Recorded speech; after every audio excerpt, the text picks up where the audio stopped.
Now, let's take you back to our live event at this hour. The Tourism Business Council of South Africa is hosting the second TBCSA Tourism Leadership Conference at Sun City. It draws around 400 industry players to discuss opportunities and challenges facing the sector. September is also, of course, Tourism Month. South Africans are being encouraged to travel domestically to sustain jobs and support recovery of the sector. My colleague Sally Burdett joins us live from Sun City. It's a dirty job, Sally, but somebody's got to do it, as we've seen more and more of the wheels of the tourism industry getting going, but obviously also sidestepping so many obstacles that South Africans still have to deal with. Yeah, you're absolutely right, Marcel, but it is indeed a sweet gig. Last night I was at the Valley of the Waves. Here I am tonight at the Palace. It's all really very beautiful. This vision that was created 40 years ago by Sol Kerzner, and this is what vision in tourism can do.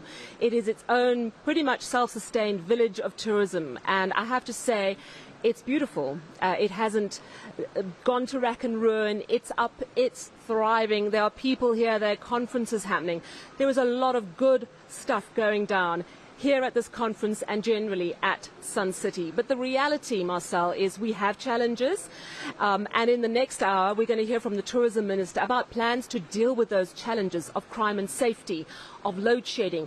We don't want our tourists, our visitors, to have to experience that. We want to look after them and ensure they have a beautiful holiday and go and tell all their friends that South Africa is the place to visit. But equally, we have to stand out above the crowd. South Africa is competing against other countries in the region and the world. And we also nestled at the tip of Southern Africa. Let's face it, it's a long way to travel, so we've really got to make it extra special. Let's get some global perspective now, and I'm joined by Anita Menderata. She is the Special Advisor to the Secretary General of the United Nations World Tourism Organization. She's here for this conference as well, and she joins me now. Anita, really lovely to meet you. You, of course, are no stranger to South Africa. You've lived here for a long time. I say that my blood is green, and this is very much coming home. And I have to add, thank you so much for the commitment you've made to being here today, to the industry, and to making sure that the message of global tourism gets out to the world. We're genuinely grateful. I'm keen to start with a sort of global perspective on tourism, because it took an incredible hammering during the pandemic. Here in South Africa, we know that domestic tourism has bounced back to pre-pandemic levels, but international tourism has not yet. We still don't have as many flights coming into the country. Are we alone in lagging behind in that catch-up? This is the challenge about tourism right now. We are not alone. Every single country is competing with every country around the world, exactly as you said at the start. The entire industry was closed. 100% of borders, 16,000 commercial aircraft were grounded. And importantly, the psyche of travelers was injected with enormous insecurity. So even when the world started to open up again, there was nervousness around not only COVID-19 in terms of catching the pandemic, but will flights be cancelled? Will airports close? Will I be grounded somewhere? Will I get COVID-19 and be put into quarantine at my cost? So the ability to get people secure again around travel was critical. That's exactly why domestic tourism has been the saving grace.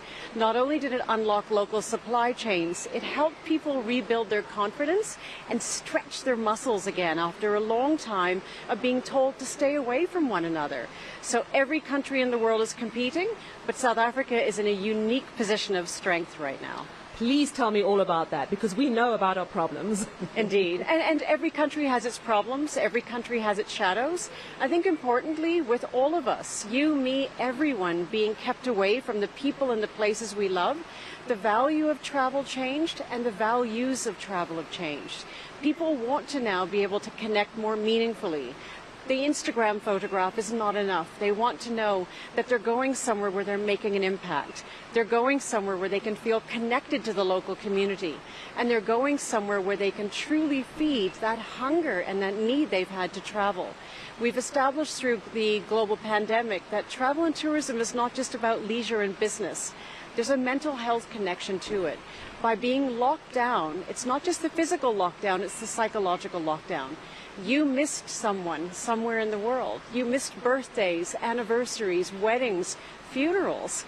People are now catching up. And so the value of travel and the ability to hug and to handshake has elevated. And that's where the industry, especially in South Africa, is being true to that connection, because there are few places in the world as personally connected as South Africa. And I can say that as someone who lived here for over 24 years. You know, South Africa is a very beautiful country, but it's often said the real magic is in the people. Would you agree? I agree, 100%. Travelers go to be able to see icons. They want to see Table Mountain. They want to go to the Apartheid Museum. They need to see Sun City. But when you ask them when they go home, what really made an impression?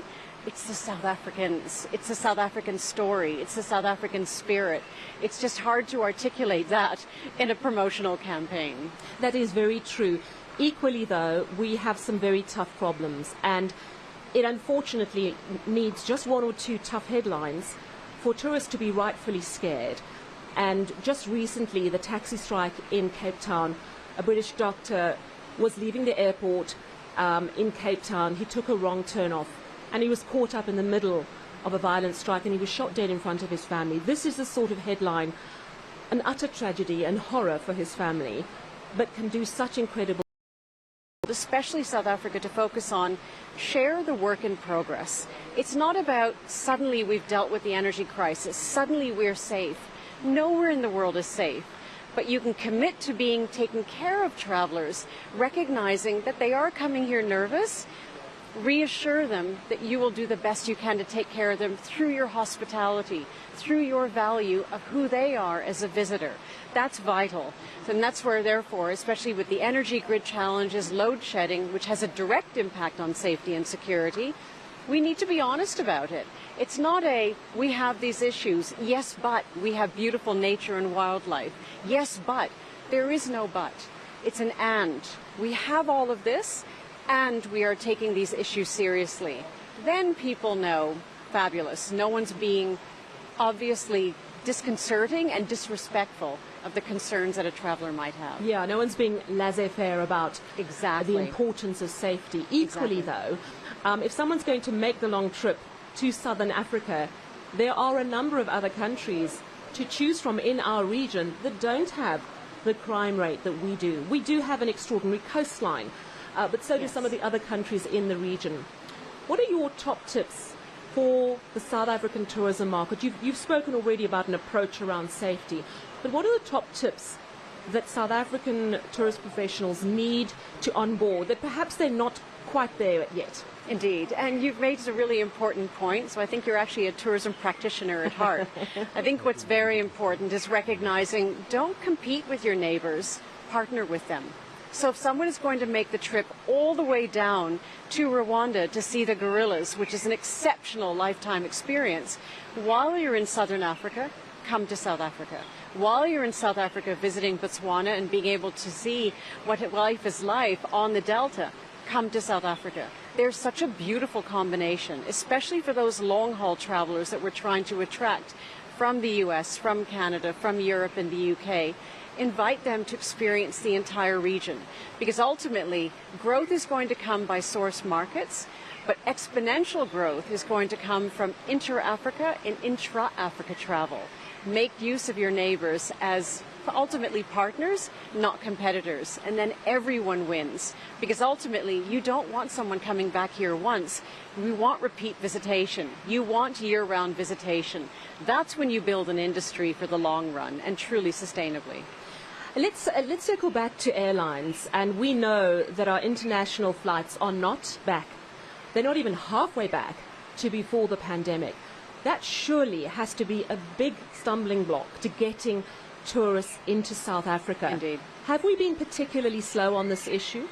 It's a challenging one because, as mentioned, 16,000 commercial aircraft were grounded around the world. The airlines are making very conscious decisions about what works for their economic model. That will always be about demand in passengers and the belly of the plane for trade. We need to provide the case to be able to say that we'll be able to give you that sustainable demand. Because importantly as well, with those 16,000 aircraft, not all of them are going back in the air. A number of them were early retired because they were not sustainable in terms of fuel consumption, the costs. So we're not even dealing with an equal number that are coming back into the air. But we need to be able to work with the airlines to explain, why are we a year-round destination? We don't want to be creating unemployment in the off-seasons. We don't want to have to fight every time to bring the air routes back.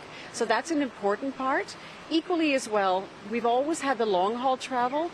The regional travel is absolutely vital because those are the markets who are going to come here through the year. They're the ones that will come back. So looking at aviation, not as air routes, but as individual business cases, is going to be the start of smart aviation growth and recovery. You've spoken about the change in trend and in the motivation for traveling post the pandemic, the desperate need to reconnect, to seek meaning. And I think that's because as a world, when we shut down, as you say, we were looking at the meaning of life and how quickly things can change.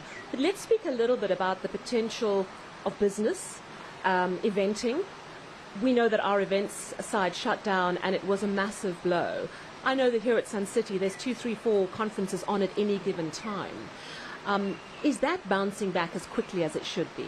That's coming back enormously. Because if you think about it, if I were to go back 2 years from today and we had a conversation through Zoom, we'd be thinking, never again would there be handshakes, would there be business cards, would there be events. But I think that the value of business travel has moved from a want to a need. People are recognizing the value of human connection and the spontaneous conversations, the networking. You saw today, it was so difficult to get people back in the room after networking breaks because the whole purpose is to encourage a conversation. So people are seeing the real ROI, that the return on investment of events comes through the return on inspiration, the return on imagination, the return on impact. And that's a really good thing. So now it's again being able to make sure that every time we pitch for an event, every time we invite people in terms of the business world to come here and have South Africa as a host, that we are clear of not only the business needs that they have, but the personal needs. Thankfully as well, in addition to the fact that people are traveling for business, they're recognizing that they can stay on a few days. So have a conference at Sun City, but stay on a few days. Go to Kruger, go to Cape Town, go to Durban, see what else is there. And interestingly, the employers are now using these add-on times as a way of actually enabling people to be rewarded as part of business. As long as we have Wi-Fi connection, we can connect from anywhere. So why not encourage someone to stay on a little bit more, which ultimately supports the local economy. All right, I'm going to ask you to talk tough now. We can take it here in South Africa. What are we doing wrong, or what are we not yet getting right to maximize our tourism potential? Because this is all about pushing tourism, and we need the tough talk because we want to create as many jobs as possible and grow our economy as much as possible. What is South Africa not doing right at the moment that should be fixed? We're going to talk tough, and I thank you for that, because it is about being honest. Otherwise, it's a completely academic and hypocritical conversation. I think what we need to do is recognize that whether it's the energy crisis or safety and security, it's often delegated to another department in government. It is everyone's problem. When we have an energy crisis, it shuts down with load shedding security gates. It elevates the nervousness of travelers. That is our problem. Every industry needs to make the case as to why we need to deal with the energy crisis, because ultimately there is no making excuses for load shedding. If a traveler comes here already nervous and cautioned by everyone about safety, and suddenly the lights go out and they're in a dark room, of course they're going to feel uncomfortable. So I think we need to take these national agnostic challenges on and support the solutions, not put the solutions to the side. That to me is absolutely fundamental, and that's not just operationally and technically important, it's philosophically important. On top of that, again, remains over and above energy and safety security, airlift. We knew in 2019 that we had capacity, but we didn't have enough. It's very difficult to travel west-east, east-west in Africa. It shouldn't be. So as much as we are reaching 2019 levels, we already knew 2019 levels weren't enough. That has to be dealt with. So there are thorns we can easily take out of our shoes. We just need to be clear on what they are and not expect them to be someone else's responsibility. If they are someone else's responsibility, help them find the solutions, help advocate behind them. Because ultimately, we are so blessed, and I still say we, even though I now live in London, we are so blessed with the most remarkable, not just place, but the people. South Africans are an infectious community. The pride and the spirit, as we'll see very soon on the rugby field, is magnificent. And that is what is so intoxicating to visitors. And Anita, when you go back to London and when you speak to your colleagues and the people that you advise at the World Tourism Organization of the UN, what are you going to tell them about South Africa? That South Africa is as it always has been. It's a place that turns the impossible into the possible. It is a place that comes together unified by a spirit that is in its history and its heritage. And you take on a South African at your peril. You are a community, we are a community of people who truly love and fight for this nation. So fight for it now. Fight for it through a global invitation that's going to inspire people to know that this will be the holiday of a lifetime. This will be the business and investment opportunity of a lifetime, and now is the time to visit. Because the heart of South Africa is more open than it ever has been, because we know now how much we need and respect travelers and the impact they make on the future of the country. Thank you so much. It has been an absolute joy to speak to you, and really a refreshing, beautiful message. Really do appreciate your time. Thank you, and thank you for bringing me back home. Ah, lovely. You're always welcome. And that, of course, was Anita Mendirata. She is a special advisor to the Secretary General of the United Nations World Tourism Organization, and she has a positive message about South Africa that she's going to take back with her. Such a crucial point that she made, though, that we have to work together on the challenges we all face. Airlift is the one issue that she mentioned, and we know we do not have enough international carriers coming into South Africa bringing those much needed tourists. And with that in mind, my next guest joins me now. Her name is Stembiso Dlamini. She's the CEO of Gauteng Tourism. Thank you so much for joining us. I want to talk about planes, bringing them in to OR Tambo. I know that there's been some progress made at this conference.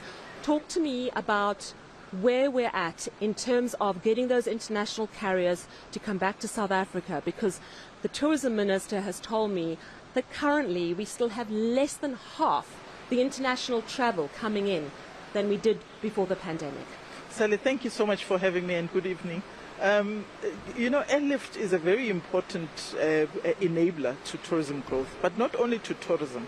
For us as Gauteng, for our trade and investment work that we do, it's very important. So today, as Gauteng Tourism Authority, we received a support from the Tourism Business Council of South Africa, wherein they're saying we recognize the work that Gauteng is doing.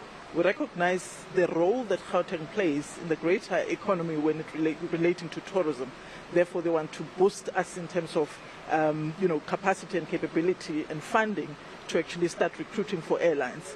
What it means for us is that we are in a better position now to partner with airlines from a marketing point of view, but we do have our partner in the province, Gauteng Growth and Development Agency, that is responsible for trade and investment.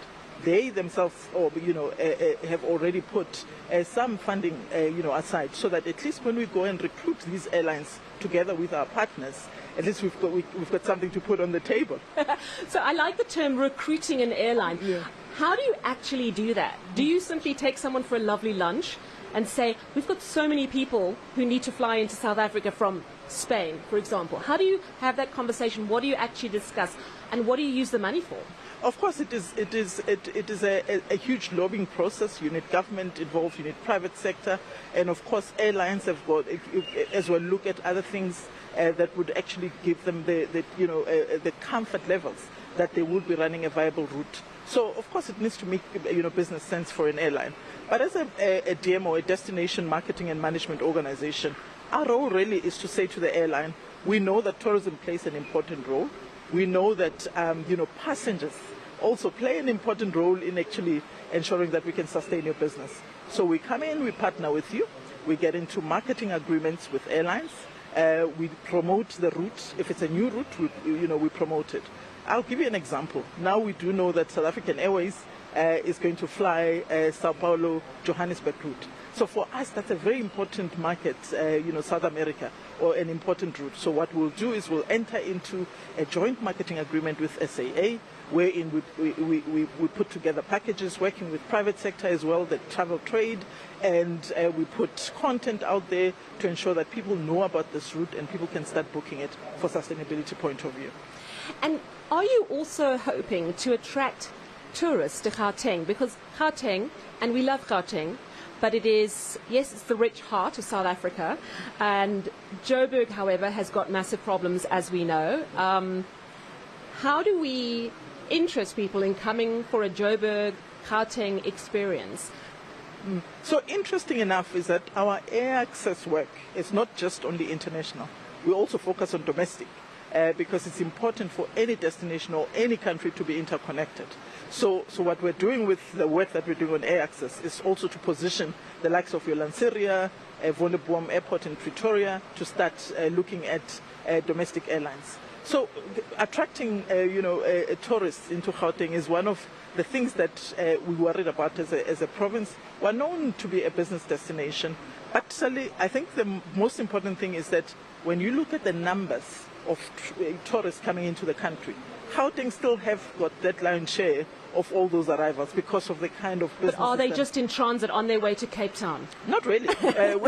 Not really. We're known as a business maker. So, for example, in the last week we've hosted BRICS. There are a lot of people who are still in Gauteng because their businesses and their companies are headquartered in Gauteng. Remember, all the international missions, about 92 of them, are in Gauteng. We have universities, so meaning academics, academia. People travel to Gauteng for academic reasons. But it's important for us to use or leverage business travel so that we can start introducing some of the leisure properties that we have, but leisure activities so that people can stay more, an extra day. And how do you plan to handle the tough conversations, as Anita was referring to just a little earlier, around crime, around power cuts and load shedding? So we're fortunate enough that the Minister of Tourism now has led the charge around reigniting the tourism safety strategy that was adopted in 2018. And the fortunate part of it is that she has now engaged all the provinces. What we're doing, we're working together with the National Department of Tourism. We're identifying all the hotspots, and safety monitors will be deployed in these hotspots. But I think you might have heard the private sector is coming on board as well. They've launched an app, as the private sector, a Secura app, which will go a long way in terms of just boosting that, people looking at destination South Africa, as a whole, as doing something to protect our tourists. But it's something that I don't think we need to shy away from. I think we need to work together to look at how do we then reposition our destination? How do we deal decisively with issues like crime? Yeah. But it's not only for tourists, but also for the citizens, because for a destination to be a good destination, it must be a good destination to live in. So it's That's not just true. for tourists. And also, we, the citizens, will either tell a good story or a not so good story. I know that you received a very large check this morning from the Tourism Business Council of South Africa, and what I loved about that, and here it is, is this for me? Here's a large check, literally, for 5 million rand, and this is what's going to help with those conversations around getting more international flights into OR Tambo, I understand. But what I love about this is a financial commitment for you to actually do your job, as opposed to yet another plan. We know what needs to be done, don't we? Absolutely. I mean, this is it's a vote of confidence on the work that we're already doing on air access. And by the way, the financial injection that we received from Tourism Business Council is not just for international or OR Tambo only. Gauteng has got 3 airports, like I said. Lanseria Airport plays an important role, particularly in the region, and ensuring that we can actually sustain tourism within the region. And like I said, Wonderboom has now recently received the green light to now start, operating commercial flights into Wonderboom, which is a boost for domestic tourism, for Gauteng province. Yeah, well, that's really wonderful news, and all strength to your arm, because you are a massive hub for tourism in South Africa. Stembiso Dlamini, she is the CEO of Gauteng Tourism. Some really solid plans in place to make sure that our airports in Gauteng provide the opportunities for tourists to come to South Africa. And that's where we will leave it from the Palace here at Sun City. It's back to you, Marcel. Queen Sally at the Palace. It's got a good ring to it. I must say, the last time I saw a big check like that, it must have been at a Currie Cup final for the Man of the Match award, but that was many, many years ago. I didn't even think they make them like that anymore. eNCA anchor Sally Burdett live for us at the Tourism Business Council of South Africa's 2nd TBCSA Tourism Leadership Conference.